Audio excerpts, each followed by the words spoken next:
अस्सलाम दोस्तों, इन पे मौजूद वक्त में खुश आमदीद। कल रात इस्लामाबाद में कुछ सरगर्मियां हुई हैं। उन सरगर्मियों के नतीजे में पुलिस और दीगर कानून नाफज करने वाले इदारों की कुछ मूवमेंट्स हुई और उन मूवमेंट्स के नतीजे में इमरान खान साहब को इस बात की इतला मिली कि जनाब ये कुछ मूवमेंट्स जो हो रही हैं, ये मूवमेंट्स इमरान खान साहब को गिरफ्तार करने के लिए की जा रही हैं। मुमकिन तौर पर कोई हेलीकॉप्टर है जो इस्लामाबाद में बनी गाला में इमरान खान साहब के जो हिल टॉप के ऊपर हेलीपैड बना हुआ है वहाँ पर लैंड करने जा रहा है और वो उस हेलीकॉप्टर के अंदर इमरान खान साहब को बिठाएंगे और नामालूम मुकाम पर ले जाएंगे। इस किस्म की इतलात मिलने के बाद इमरान खान साहब ने निहायत खामोशी के साथ वो सामान जो उन्होंने जेल जाने के लिए तैयार रखा हुआ था, ये नहीं है कि वो बैग उठा के बाहर आ गए, क्या वो मुंह फाड़ के ले जाओ, इस किस्म की कोई हरकत नहीं की उन्होंने। वो खामोशी के साथ निकले हैं और एक दोस्त की गाड़ी में बैठे हैं, गुमनाम किस्म की गाड़ी में, और वो वहां से बैठकर इस्लामाबाद में बनी गाला में अपनी रिहाइशगाह को छोड़कर दाएं बाएं हो गए और ताकि वो गिरफ्तारी के से बच सके या उनके खिलाफ जो उनको इतलात मिल रही थी कि इस किस्म की कार्रवाई होने जा रही है वो उससे जो है महफूज रह सके। जब उनको पता चला कि जनाब ये मिशन मुकम्मल हो गया है, उनकी गिरफ्तारी नहीं हो रही, तो ना सिर्फ वो बाहर निकल आए बल्कि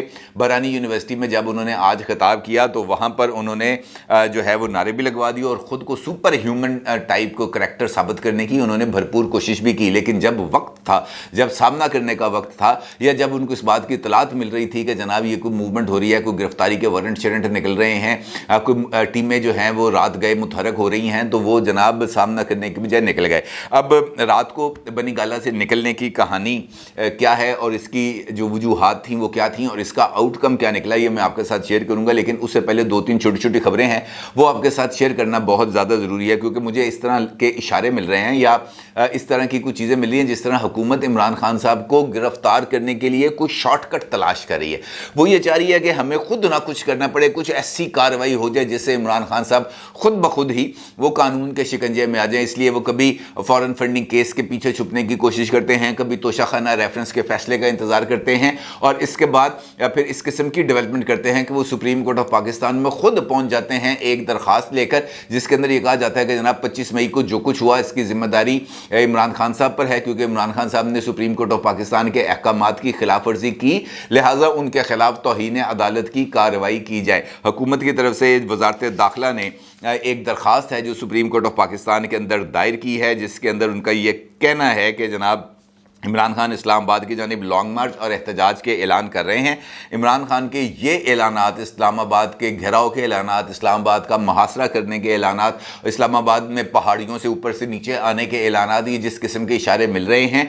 इससे इस बात को तकवीयत मिल रही है कि इमरान खान साहब ने जो 25 मई को सुप्रीम कोर्ट ऑफ पाकिस्तान की तरफ से जो फाजल बेंच बना था जिसकी सरबराही कर रहे थे मोअज़्ज़ज़ जस्टिस एजाजुल एहसन साहब, उस बेंच की तरफ से जो फैसले दिए गए हैं उस फैसले के ऊपर इमरान खान साहब और उनकी जमात अमल दरामद करने के लिए तैयार नहीं है, क्योंकि उसी फैसले के अंदर कुछ डायरेक्शन जो है वो दे दी गई थी। रेड जोन के अंदर एहतजाज करने से रोक दिया गया था, H9 और वो जो दूसरा है वो जो पार्क है वो उसके लिए मुख्तस कर दिया गया था और ये भी कहा गया था कि जनाब इमरान खान साहब को अगर एहतजाज करना इस्लामाबाद आना है तो वो रेड जोन नहीं आएंगे, सिर्फ इसी पार्क के अंदर जाकर वो एहतजाज करेंगे। लेकिन ऐसा नहीं हुआ था, इमरान खान साहब उससे आगे भी बढ़ गए थे, ख़ियाबान जिना तक पहुंच गए थे, फिर उस दौरान दरख्तों को आग शाग भी लगाई गई थी, लेकिन इमरान खान साहब के खिलाफ तौहीन अदालत की कार्रवाई नहीं की गई थी। ऑल्दो कि उस वक्त भी ये बात सामने आ रही थी, लेकिन अब हुकूमत की तरफ से इसी नुक्ते को उठाकर सुप्रीम कोर्ट ऑफ पाकिस्तान में ले जाया गया और ये कहा गया है कि जनाब इमरान खान साहब को पाबंद किया जाए कि वो सुप्रीम कोर्ट ऑफ पाकिस्तान के उस फैसले पर जो है वो यकीनी तौर पर अमल दरामद करें, क्योंकि इमरान खान साहब इस्लामाबाद पर चढ़ाई करने का ऐलान कर दिया उन्होंने, वो लॉन्ग मार्च का भी ऐलान कर रहे हैं। लेकिन ख़तरा ये है कि इमरान खान साहब अगर इस मरतबा आएंगे तो फिर वो सुप्रीम कोर्ट के उन अहकामात पर अमल दरामद नहीं करेंगे, लिहाजा वो कार्रवाई जो उस वक्त पेंडिंग रखी गई थी और उसके लिए एक रिपोर्ट को मंगवाया गया था मुख्तलिफ एजेंसीज की तरफ से, वजारत दाखिला की तरफ से, ISI की तरफ से, IB की तरफ से, उनको कहा गया था कि जनाब 7 दिन के अंदर अंदर आप अपनी रिपोर्ट सबमिट करें और वो रिपोर्ट वहाँ पर सबमिट कर दी गई थी। लेकिन उसके बाद ये ऐलान किया गया था कि जनाब इस रिपोर्ट का जायज़ा लेकर इस बात का फैसला किया जाएगा कि इमरान خان صاحب کے خلاف توہین عدالت کی کارروائی بنتی ہے یا نہیں بنتی. تو اس رپورٹ کے سبمٹ ہونے کے بعد ابھی تک اس بارے میں کوئی بات سامنے نہیں آئی کہ جو معزز جج صاحبان ہیں اس بینچ کے وہ عمران خان صاحب کے خلاف کوئی توہین عدالت کی کارروائی کرنے کا ارادہ رکھتے ہیں یا نہیں. البتہ اس بینچ میں موجود مسٹر جسٹس یحییٰ افریدی صاحب کی طرف سے یہ اختلافی نوٹ سامنے آیا تھا جس کے اندر یہ بات کہی گئی تھی کہ جناب عمران خان نے باد نظر میں سپریم کورٹ آف پاکستان کے احکامات کی خلاف ورزی کی ہے، لہٰذا ان کے خلاف توہین عدالت کی کارروائی کا نوٹس جاری کیا جانا چاہیے. لیکن یہ معاملہ ابھی تک مارز التوا ہے اور حکومت یہ درخواست لے کے چلی گئی ہے، اور جانے کا مطلب یہ ہے کہ جناب اسی کچھ نہیں کرنا، جو تسی کرنا ہے کر لو، اور پھر وہاں سے کیا آئے گا رد عمل یقینی طور پر اس پر کوئی رائے دینے کی ضرورت نہیں ہے. اور دوسری جانب جو عمران خان صاحب ہیں وہ مسلسل اپنے نیریٹو کو لے کر آگے بڑھتے چلے جا رہے ہیں. اور میں نے آپ سے پچھلی ویڈیو کے اندر بھی یہ والی خبر شیئر کی تھی کہ عمران خان صاحب نے وہ آزادی کے نعرے لگوا دیے جب وہ پہنچے تھے بارانی یونیورسٹی. تو اس کے بعد پھر یہ ہوا کہ وہاں پر انہوں نے پھر نیوٹرل کے بالکل ویسے ہی جس طرح جی سی یونیورسٹی لاہور کے اندر نہیں انہوں نے نعرے لگائے تھے، اسی طریقے سے انہوں نے وہاں پر بھی یہ نعرے لگوا دیے. انہوں نے پوچھا کہ جناب آپ یہ بتائیں کہ پاکستان کی ترقی میں سب سے بڑی رکاوٹ کون ہے؟ تو دو قسم کے نعرے لگے. ایک پر نعرہ آیا باجوہ کا اور دوسری طرف جو نعرہ آیا وہ نیوٹرل کا. پہلے اس قسم کا نعرہ آیا، پھر نیوٹرل کی آوازیں آنا شروع ہو گئیں، پھر عمران خان صاحب کی ہنسی نکل گئی، بڑی ان کی بتیسی باہر نکلی، اور پھر اس کے بعد انہوں نے کہا کہ یہ مزہ نہیں آیا، دوبارہ ذرا ایکشن ریپلے ہو جائے، میں دوبارہ سوال پوچھتا ہوں. پھر انہوں نے وہی سوال دوبارہ پوچھا کہ پاکستان کی ترقی میں رکاوٹ کیا ہے، اور پھر دوسری طرف سے پھر دوبارہ وہی نعرے ان کو سننے کو ملے جس نے عمران خان صاحب کا مزاج بھی بالکل ٹھیک کر دیا، ان کی ایگو کو بھی سیٹسفائی کر دیا، اور اس کے نتیجے میں ان کے چہرے پہ جو مسکراہٹ تھی وہ یقینی طور پر دیکھنے سے تعلق رکھتی ہے. یہ تصویریں ہیں اس موقع کی جو آپ اپنی اسکرین پر دیکھ سکتے ہیں، اور دیکھ سکتے ہیں کہ عمران خان صاحب یہ نعرے سننے کے بعد کس حد تک انہوں نے خوشی کا اظہار کیا. اس کے ساتھ ساتھ یہ تو ہم نے بہت دفعہ دیکھا کہ عمران خان صاحب کی طرف سے یہ اعلان کیا گیا کہ جناب NRO2 دیا گیا ہے، لیکن جو حقیقی NRO مل رہا ہے اس کے اوپر عمران خان صاحب کی طرف سے کوئی آواز سامنے نہیں آ رہی. میں ایک مرتبہ پہلے بھی آپ کی خدمت میں یہ بات پیش کر چکا ہوں کہ پنجاب کے اندر جو اینٹی کرپشن ڈپارٹمنٹ ہے وہ اس وقت نون لیگ کے اوپر تو بہت زیادہ برہم ہے. نون لیگ پر انہوں نے بالکل ترووریں اپنی جو ہے وہ تیز کی ہوئی ہیں، لیکن دوسری طرف وہ تمام پرچے جو درج کرائے گئے تھے، چاہے وہ فرح گوگی صاحبہ ہوں، چاہے وہ شیخ رشید ہوں، چاہے وہ دیگر لوگ ہوں، چاہے وہ خاور منیکا صاحب ہوں، چاہے وہ طاہر خورشید صاحب ہوں، وہاں پر 24/7 پر شفٹیں چل رہی ہیں اور دھڑا دھڑ کلین چٹ دی جا رہی ہے. ابھی ریسنٹلی جو کلین چٹ دی گئی ہے وہ دی گئی ہے سابق وزیر اعلیٰ پنجاب عثمان بزدار صاحب کے پرنسپل سیکرٹری جو ہیں طاہر خورشید صاحب، ان کو، اور نیب نے اینٹی کرپشن نے ان کو مکمل طور پر پاک صاف کر دیا ہے. ان کے خلاف جو انکوائریز شروع کرنے کا فیصلہ کیا گیا تھا ان انکوائریز کو بند کر دیا گیا ہے. اور دلچسپ بات یہ ہے کہ پرویز الہی صاحب چیف منسٹر ہیں یا نہیں اس کے اوپر بھی بحث شروع ہو گئی ہے، اور یہ باتیں سامنے آ رہی ہیں کہ پنجاب کا اصل حکمران کون ہے، پرویز الہی صاحب ہیں یا خاور منیکا صاحب ہیں جو بشرا بی بی صاحبہ کے خامد رہ چکے ہیں پہلے عمران خان صاحب کی شادی سے پہلے. تو جناب یہ خبریں آ رہی ہیں اس وقت کہ خاور منیکا پنجاب کے انتظامی امور میں پھر سے انہوں نے مداخلت کرنا شروع کر دی ہے. یعنی وہ جو فرح گوگی نیکسس ہے، ایس این جمیل گجر، فرح گوگی، خاور منیکا، ابراہیم منیکا، یہ سارے کے سارے اب دوبارہ ایکٹیو ہونا شروع ہو گئے. اس حوالے سے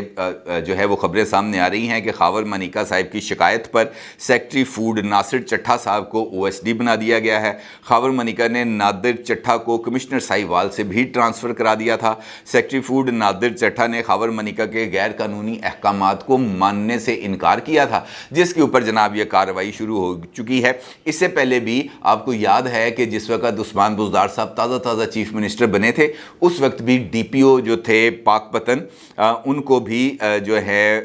کیا نام تھا ان کا، رضوان گوندل صاحب، ان کو بھی صرف اس جرم پر عہدے سے ہٹا دیا گیا تھا کہ پولیس نے ان کی جو خاور منیکا صاحب کی صاحبزادی ہیں ان کی گاڑی کو روکا تھا صرف، तरफ कि जनाब रात को इस वक्त ज़रा तलाशी, ये वो जो पुलिस के कार्रवाई होती है, उन्होंने तलाशी ली नहीं थी, लेकिन रोकने के जुर्म पर जनाब रिजवान गोंदल साहब को ना सिर्फ ओहदे से हटा दिया गया था, बल्कि जब तक यहाँ पर उस्मान बुज़दार साहब की हुकूमत रही, यानी PTI की गवर्नमेंट रही है, रिजवान गोंदल साहब को कोई भी ओहदा नहीं मिला था। फिर जब वो आए हमजा शहबाज, तो फिर उनको ओहदा मिल गया, फिर ये आ गया, फिर उनको हटा दिया गया। तो इस किस्म का एक मरतबा फिर जो कार्रवाइयाँ हैं वो डलना शुरू हो गई हैं, और अब देखना यह है कि जनाब ये कार्रवाइयाँ आगे कहाँ तक जाएंगी। दूसरी जानिब जो सैलाब ज़दगान हैं पंजाब के अंदर, वो बेचारे अभी तक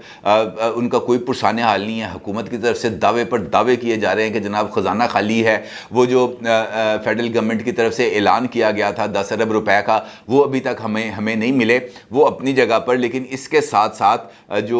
फैसले आ रहे हैं, नया जनाब CM हाउस बनेगा, उसके लिए जनाब 44 करोड़ रुपए की मंजूरी कर दी गई है। ये जनाब iPhone 14 Pro Max खरीदे जाएंगे अफसरान के लिए, काबीना के लिए, उसकी मंजूरी दी जा रही है। और अब जनाब परवेज़ इलाही साहब को पंजाब हुकूमत का जो जेट है वो उनको पसंद नहीं आ रहा, कहते नहीं आ रहा, पुराना हो गया, मैं नवा लेना है। और उसके लिए जो समरी है बाज़ाब्ता तौर पर नए एरोप्लेन की, नए जहाज़ की ख़रीदारी के लिए वो वज़ारत ख़जाना को भिजवा दी गई है, और वहाँ पर कमेटी बना दी गई है कि जनाब नया जहाज़ लेना है तो ये बताएं कि ये जहाज़ की कीमत कितनी होगी, इसकी कोटेशंस कैसे ली जाएंगी, टेंडर कैसे किए जाएंगे, और उसके बाद फिर जब कीमत का तयन हो जाएगा तो फिर वो कीमत अदा करके हुकूमत पंजाब चौधरी परवेज़ इलाही साहब के लिए जहाज़ लेगी। ये नहीं पता कि उस वक्त जब तक ये जहाज़ खरीदा जाएगा परवेज़ इलाही साहब ने चीफ मिनिस्टर रहना है या नहीं रहना, कतई नज़र इस बात कि वो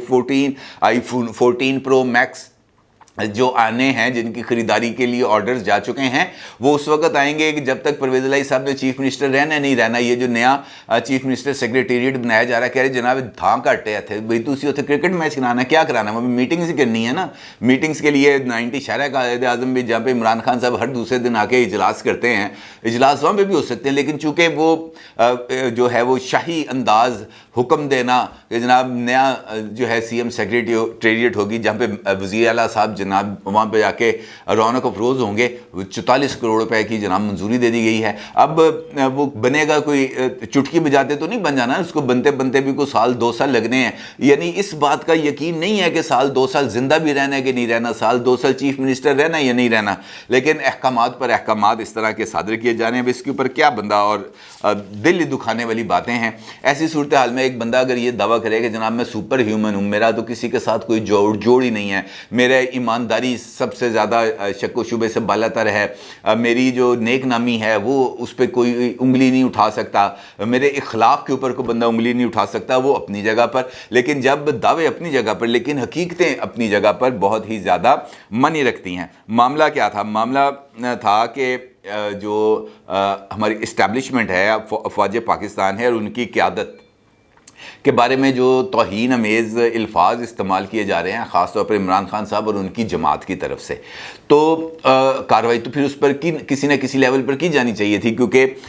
आज़म स्वाति साहब ने जिस तरह का ट्वीट्स किए थे वो पूछे बगैर या मशवरा किए बगैर या हदायत के बगैर तो मुमकिन नहीं है। किसी न किसी को बली का बकरा बनाना था, ये चेक करना था कि जनाब दूसरी तरफ का टेम्परेचर क्या है। कार्रवाई हो जाएगी तो हम इसको आज़ादी राय पर हमला करार दे देंगे, पहुँच जाएंगे इस्लामाबाद हाई कोर्ट, वहाँ से रिलीफ ले लेंगे। कार्रवाई नहीं होती तो फिर इस वाले इशू को लेकर आगे बढ़ेंगे और फिर हर तरफ से इसी तरह की आवाज़ें उठाएंगे। ये थी प्लानिंग, और उस प्लानिंग के चक्कर में आज़म स्वाति साहब को बली का बकरा बनाया गया, उनसे ट्वीट करवा दिए गए। ट्वीट कराने के बाद जब इस पता चला कि जनाब खफगी हो गई है बहुत ज़्यादा और नाराज़गी का इजहार किया गया है, आंखें सुर्ख हो गई हैं और उन्होंने कहा जनाब छड़ांगे नहीं, तो फिर उसके बाद इमरान खान साहब ने खुद दुड़की लगा दी, निकल गए। बनी गाला से रात को बैठे हैं और निकल गए हैं, क्योंकि जो बनी गाला के लोग थे उनका ये कहना था कि जनाब इस किस्म की कोई इतलात यहाँ पे फैल गई थी कि जनाब इमरान खान साहब के खिलाफ कोई कार्रवाई होने जा रही है, पुलिस आ रही है, बनी गाला का घेराव किया जा रहा है, को रात को 2-3 बजे के करीब इस किस्म की कार्रवाई होने जा रही है। तो इमरान खान साहब खामोशी से निकले हैं और वो किसी नामालूम मुकाम के ऊपर उन्होंने पनाह लेने के लिए चले गए हैं और फिर रात भर इमरान खान साहब ने वहाँ पे पनाह ली। लेकिन कार्रवाई इमरान खान साहब के खिलाफ नहीं होनी थी, वो कार्रवाई होनी थी आज़म स्वाति साहब के खिलाफ। वो आज़म स्वाति साहब के खिलाफ कार्रवाई हो गई। रात को 3:15 बजे 3:30 बजे के करीब जो FIA है और पुलिस है उन्होंने आकर आज़म स्वाति साहब का जो चक शहजाद का फार्म हाउस है उसका घेराव किया और आज़म स्वाति साहब से कहा कि जनाब चलो साढ़े नाल आ जाओ। اور وہ لے کے ان کو چلے گئے، اور اس پر اعظم سواتی صاحب نے اس وقت مختلف لوگوں کو واٹس ایپ کے اوپر میسیجز بھی کیے ہیں، بلکہ وہ نہیں تھے وہ جمیل فاروقی صاحب جو بول کے اینکر بھی ہیں، یوٹیوبر بھی ہیں، انہوں نے تو اپنے جو ٹویٹ اپنا جو آفیشیل ٹویٹر اکاؤنٹ ہے اس کے اوپر انہوں نے وہ اسکرین شاٹ اعظم سواتی صاحب والا وہ شیئر بھی کیا ہے کہ جناب اعظم سواتی نے 3:30 بجے 3:23 پہ مجھے یہ ٹویٹ کیا کہ جناب پولیس آ گئی ہے۔ تو اگر انہوں نے جمیل فاروقی کو کیا ہے تو اس کا مطلب یہ ہے کہ باقی لوگوں کو بھی کیا ہوگا، عمران خان صاحب کو بھی کیا ہوگا، شہباز گل کو بھی کیا ہوگا، شیری مزاری کو بھی کیا ہوگا، فواد چودھری کو بھی کیا ہوگا، تمام لوگوں کو کیا ہوگا وہ ٹویٹ۔ اور اس سے پہلے جب موومنٹس ہو رہی تھیں یقینی طور پر یہ تمام لوگ اس سرکل میں ہیں جہاں پر لوگوں کے ایک دوسرے کے ساتھ بڑے کانٹیکٹس ہوتے ہیں، پولیس کے ساتھ بھی ہوتے ہیں، ایجنسیوں کے ساتھ بھی ہوتے ہیں، مخبری بھی ہو جاتی ہے، تو ہو سکتا ہے ان کو ایسی کوئی مخبری ہوئی ہو اور اس مخبری کے اوپر انہوں نے عمران خان کو اطلاع دی ہو کہ جناب کچھ اور لگا جاتے ہیں کر کرنا، تو عمران خان صاحب یہ سمجھے کہ جو کچھ ہونے جا رہا ہے وہ اعظم سواتی کے خلاف نہیں ہو رہا، وہ ان کے خلاف ہو رہا ہے، لہٰذا انہوں نے کہا جناب یہ گرفتاری سے بچنا بہت زیادہ ضروری ہے، لہٰذا وہ نکل گئے اور لاپتہ ہو گئے۔ اب اس قسم کی کچھ اطلاعات آ رہی ہیں کہ عمران خان صاحب جو ہے وہ اسلام آباد کے اندر قیام ذرا کم کریں گے، آئیں گے اسلام آباد لیکن ذرا کم مدت کے لیے آئیں گے، سرکاری ہیلی کاپٹر پہ آئیں گے، سرکاری ہیلی کاپٹر پہ چلے جائیں گے، اور اتوار تک تو یہ یقینی ہے عمران خان صاحب جو ہے وہ بنی گالہ پہ زیادہ دیر قیام نہیں کریں گے، وہ یا تو کے پی کے میں رہیں گے یا پنجاب میں رہیں گے، اور اتوار کو جو ضمنی الیکشنز ہیں اس کے بعد